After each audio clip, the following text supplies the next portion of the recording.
National ICT infra network for Bangladesh government phase 2 info Sarkar প্রকল্প কর্তৃক বাস্তবায়িত টার্মিনাল সিকিউরিটি ম্যানেজমেন্ট অর্থাৎ টিএসএম ইনস্টলেশন এবং কনফিগারেশনে আপনাদেরকে সবাইকে স্বাগত জানাচ্ছি। আমি মোহাম্মদ শাহাদাত হোসেন, সহকারী প্রোগ্রামার, তথ্য ও যোগাযোগ প্রযুক্তি অধিদপ্তর। ইনফো সরকার প্রকল্পের আওতায় দেশের 18,130টি সরকারি দপ্তরে ইন্ট্রানেট কানেক্টিভিটি প্রদান করা হয়েছে। সংযোগ দেয়া প্রতিটি সরকারি অফিসে 2 ধরনের রাউটার দেওয়া হয়েছে।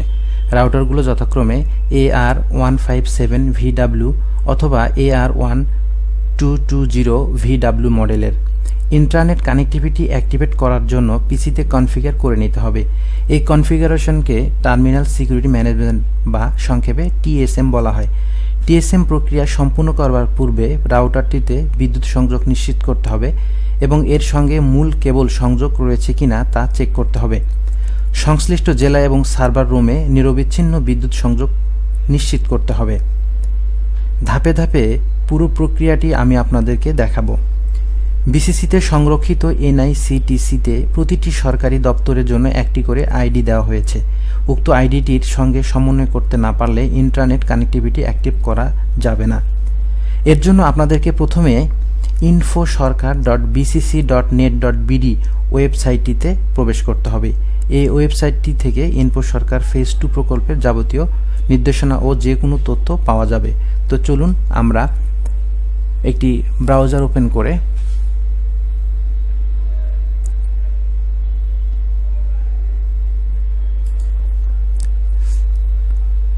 ইনফো সরকার টাইপ করব, ইনফো sarkar.bcc.net.bd। তাহলে আমরা national ICT infra network for Bangladesh government সাইটটিতে যেতে পারবো।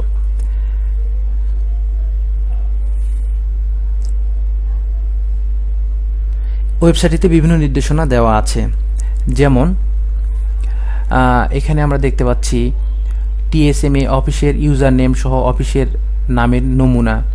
অফিসের নামের বিপরীতে টিএসএম এর ইউজার নেম এর তালিকা ডাউনলোড করুন, এই লিঙ্কটিতে দেওয়া আছে। এরপরে এখানে নির্দেশনা দেওয়া আছে শুক্রবার ও শনিবার টিএসএম কার্যক্রম পরিচালনা করা প্রসঙ্গে। এরপরে টিএসএম টেস্ট সম্পূর্ণকরণ প্রসঙ্গ।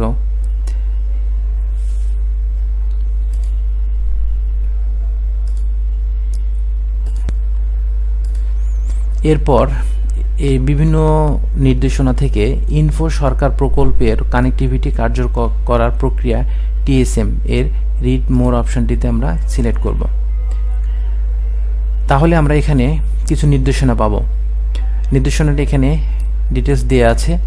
আমরা এখানে যে লিঙ্কগুলো দেখতে পাচ্ছি, যেমন টিএসএম ব্যবহার করার সাধারণ নির্দেশনা, অর্থাৎ এই লিঙ্কটিতে টিএসএম ইনস্টলেশন কনফিগারেশন করার পুরো প্রক্রিয়ার পিডিএফ ম্যানুয়ালটি দেয়া আছে। এখানে অফিসের ইউজার নেম অনুযায়ী অফিসের তালিকা কিভাবে দেয়া আছে এই লিঙ্ক থেকে আমরা পাবো। এরপর এখানে দেয়া আছে TSM software download TSM software download. এখান থেকে আমরা টিএসএম সফটওয়্যারটা ডাউনলোড করতে পারবো। এরপরে এখানে কিছু লিঙ্ক দেওয়া আছে সচিবালয় ও মন্ত্রণালয় ইউজার নেম ও পাসওয়ার্ড, জেলা প্রশাসক ইউজার নেম ও পাসওয়ার্ড, ইউএনও ইউজার নেম ও পাসওয়ার্ড। এখানে 4 নম্বরে যা দেওয়া আছে অন্যান্য অফিস সমূহের ইউজার নেম ও পাসওয়ার্ডের বিভাগ ওয়ারি লিঙ্ক, অর্থাৎ এখানে ঢাকা বিভাগের যে সমস্ত জেলা রয়েছে তার সরকারি অফিসগুলোর ইউজার নেম এবং পাসওয়ার্ড দেওয়া আছে। এখান থেকে এই যে লিঙ্কগুলো আমরা এখানে দেখতে পাচ্ছি, এর প্রতিটি লিঙ্কই ডাউনলোড করে এই ডকুমেন্টগুলো আমাদেরকে সংরক্ষণ করে রাখতে হবে।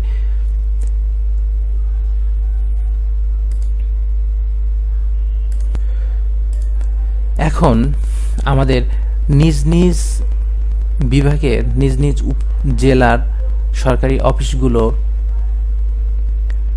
ইউজার নেম এবং পাসওয়ার্ড নেওয়ার জন্য এই যে লিঙ্কগুলো আছে, এই লিঙ্কগুলো ডাউনলোড করে আমাদের প্রিন্ট করে সংরক্ষণ করতে হবে। তো চলুন আমরা এখন যেটি করব, টিএসএম ব্যবহার করার সাধারণ নির্দেশনা এবং টিএসএম সফটওয়্যার ডাউনলোড লিঙ্কগুলো আমরা ডাউনলোড করব। তো আমরা প্রথমে টিএসএম ব্যবহার করার নির্দেশনাটি ডাউনলোড করতেছি।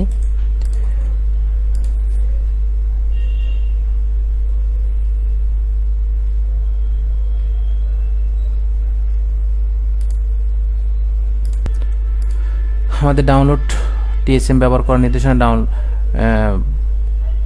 ডকুমেন্টটি ডাউনলোড হয়েছে। আমরা এটি এখন আমাদের নির্দিষ্ট একটি ফাইলে গিয়ে, ধরুন আমি এখানে একটা ফোল্ডার ক্রিয়েট করে টিএসএম নামে একটি ফোল্ডার ক্রিয়েট করতেছি। এখানে আমরা এই ডকুমেন্টটি সেভ করব। আমরা এটি সেভ করলাম। এরপরে আমরা যেটি করব, টিএসএম সফটওয়্যার ডাউনলোড করব। তো যাই, আমরা সফটওয়্যারটি ডাউনলোড করি। এটি 18.8 মেগাবাইটের একটি সফটওয়্যার। আমরা এটি ডাউনলোড করলাম। ডাউনলোড করে আমরা এই সফটওয়্যারটি আমাদের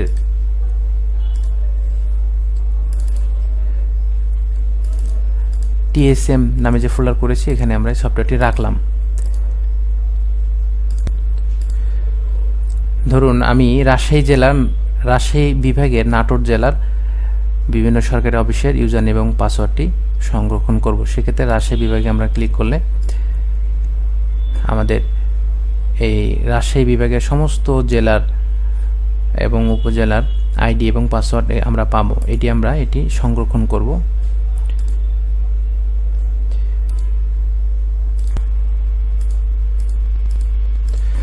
তো এখন আমরা দেখি আমাদের পিডিএফ ম্যানুয়ালে কি দেওয়া ছিল। আমাদের এই ম্যানুয়ালে পুরো প্রক্রিয়াটি সম্পূর্ণ করার জন্য নির্দেশনা দেয়া আছে। আপনি পুরো প্রক্রিয়াটি কিভাবে সম্পন্ন করবেন, এই পিডিএফ দেখে দেখে আপনি নির্দেশনাগুলো ফলো করে আপনি পুরো প্রক্রিয়াটি সম্পন্ন করতে পারবেন।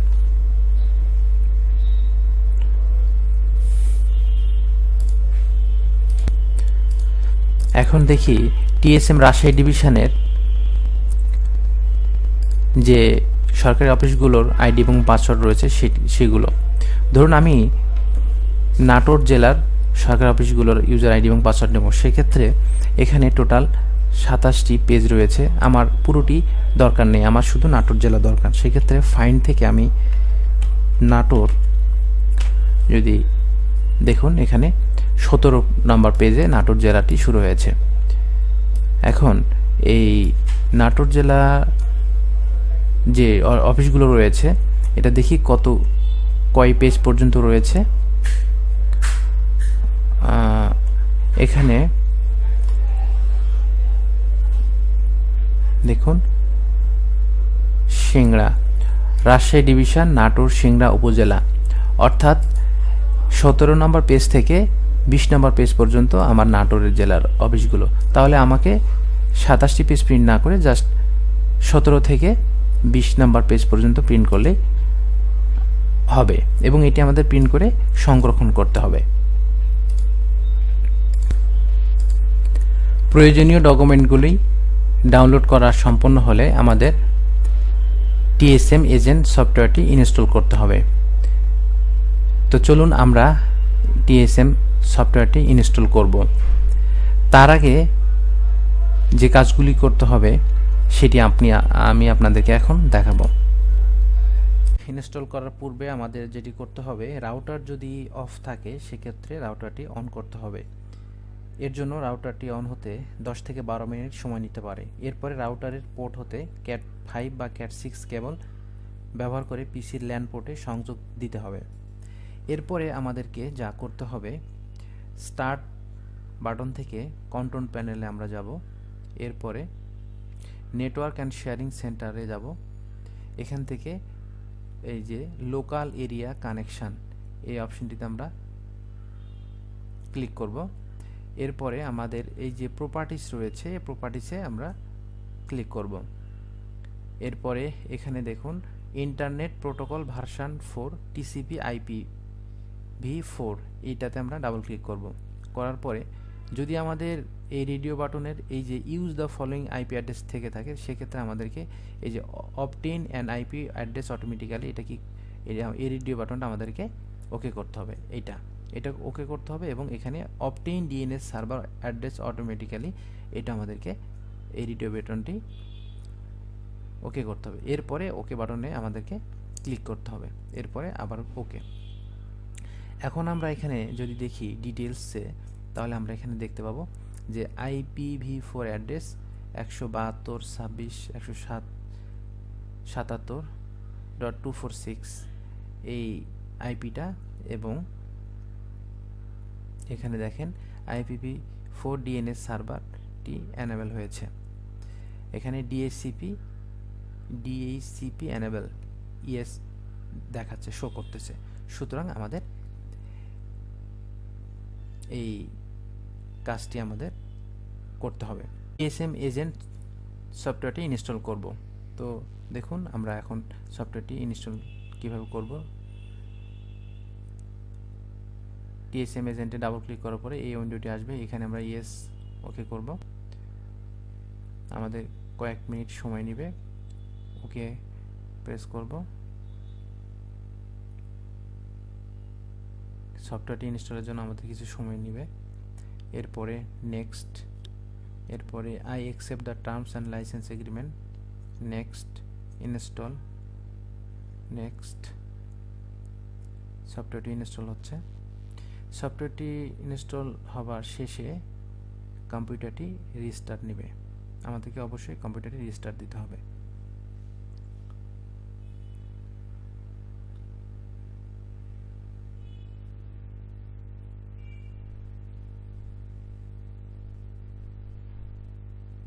ইনস্টলেশন সম্পূর্ণ হলে আমাদেরকে এখন কনফিগার করতে হবে প্রতিটি অফিসের আইডি এবং পাসওয়ার্ড দিয়ে।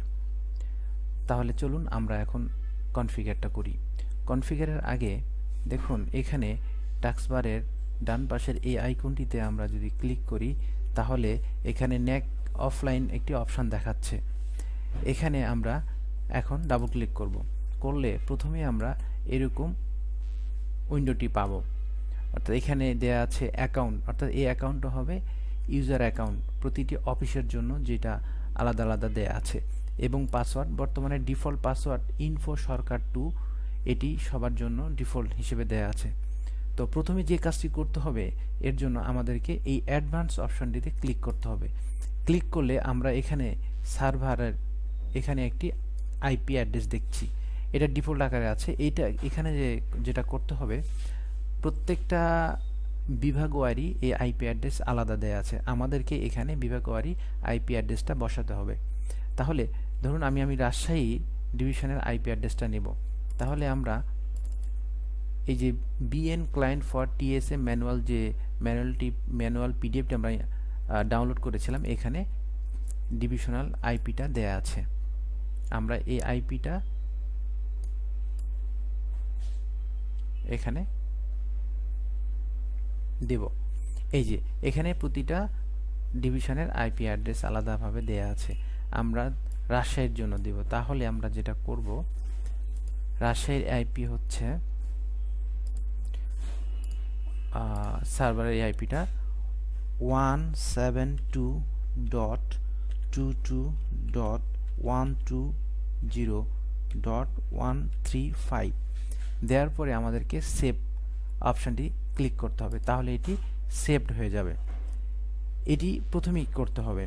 এরপরে আমরা যেটি করব, এরপরে আমাদের অ্যাকাউন্টে প্রতিটি জেলার প্রত্যেকটি অফিসের জন্য যে ইউজার অ্যাকাউন্টটা দেওয়া আছে, এইটা আমাদেরকে এটা দিতে হবে। ধরুন আমরা নাটোর জেলার উপানুষ্ঠানিক শিক্ষা ব্যুরোর অফিসটা কনফিগার করব। সেক্ষেত্রে এখানকার অ্যাকাউন্টটা দেওয়া আছে DBNFEO_নাটোর NATORE।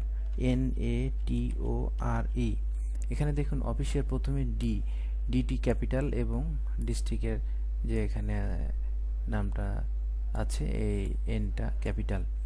এরপরে এখানে পাসওয়ার্ড হিসেবে বর্তমানে ডিফল্ট সবার একই, ইনফো সরকার 2, ইনফোর আইটা ক্যাপিটাল।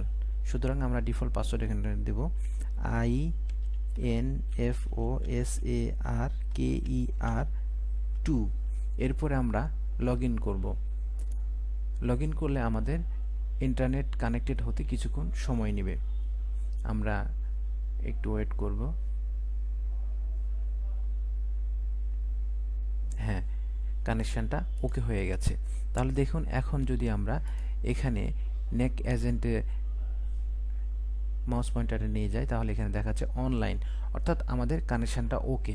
এখন আমরা যে কোনো ব্রাউজার ওপেন করে আমাদের যে কোনো সাইটে যেতে পারি। ধরুন আমরা এখন যাব doict.gov.bd, এই সাইটে যদি আমরা যাই তাহলে আমরা department of information communication technology, এই সাইটটি আমাদের আসবে, অর্থাৎ আমাদের কানেকশানটি ওকে, আমরা এখন ইন্টারনেট কানেক্টেড। এভাবে আমরা আমাদের কানেকশানটা কনফিগার করে নিতে পারি। এখন আমাদের যে ডিফল্ট পাসওয়ার্ডটি রয়েছে, দেখুন এটি আমরা চেঞ্জ করতে পারি। এই ন্যাক আইকনে যদি আমরা ডাবল ক্লিক করি, তাহলে দেখুন এখানে আমরা লগ ইন অবস্থায় আছি, এই কারণে এখানে লগ আউট অপশনটি শো করছে। দেখুন কারেন্ট অ্যাকাউন্ট dbnfu_nator। আমরা যদি পাসওয়ার্ডটি চেঞ্জ করতে চাই, তাহলে এখানে দেখুন একটি অপশন রয়েছে মডিফাই পাসওয়ার্ড। এই মডিফাই পাসওয়ার্ডে ক্লিক করে আমাদের ওল্ড পাসওয়ার্ড, অর্থাৎ বর্তমানে ওল্ড পাসওয়ার্ড আমাদের ডিফল্ট পাসওয়ার্ড ইনফো সরকার 2 দেখলাম। আমরা যদি চেঞ্জ করতে চাই তাহলে যেটা করব, ওল্ড পাসওয়ার্ড ইনফো সরকারটি আগে লিখব, ইনফো সরকার 2 INFOSARKER 2। এরপরে আমরা নতুন যে পাসওয়ার্ডটি দিতে চাই সেই পাসওয়ার্ডটি এখানে টাইপ করব এবং ওই একই পাসওয়ার্ড এখানে কনফার্ম করব। করার পর মডিফাই অপশানে ক্লিক করলে পাসওয়ার্ডটি নতুন পাসওয়ার্ড হিসেবে মডিফাই হয়ে যাবে। এভাবে আমরা আমাদের পাসওয়ার্ডটি চেঞ্জ করতে পারি। এখন কম্পিউটার যখন আমরা শাটডাউন দেব অথবা রিস্টার্ট দেব, সেক্ষেত্রে আমাদের যেটি করতে হবে, শুধু আমাদেরকে লগ ইন অবস্থায় আমাদের শুধু লগ ইন করতে হবে। কীরকম, ধরুন আমরা লগ আউট এখন দেখাচ্ছি। কম্পিউটারটা যখন শাটডাউন হবে এবং কম্পিউটার যখন ওপেন হবে, তখন আমরা ঠিক এই পর্যায়ে আমরা এই অপশানটি পাবো। তখন আমাদের যে কাজ করতে হবে, শুধুমাত্র লগ ইন অপশানে ক্লিক করলেই আমাদের ইন্টারনেটটি কানেক্টেড হয়ে যাবে। এভাবে আমরা আমাদের ইন্টারনেট কানেকশানটা ব্যবহার করতে পারি। দেখুন একটু সময় নিচ্ছে, এই তো কানেকশানটি ওকে। এভাবে আমরা আমাদের কানেকশানটি ব্যবহার করব। এতক্ষণ থেকে আমার সাথে থাকার জন্য আপনাদের সবাইকে আবারও আন্তরিকভাবে অভিনন্দন জানাচ্ছি।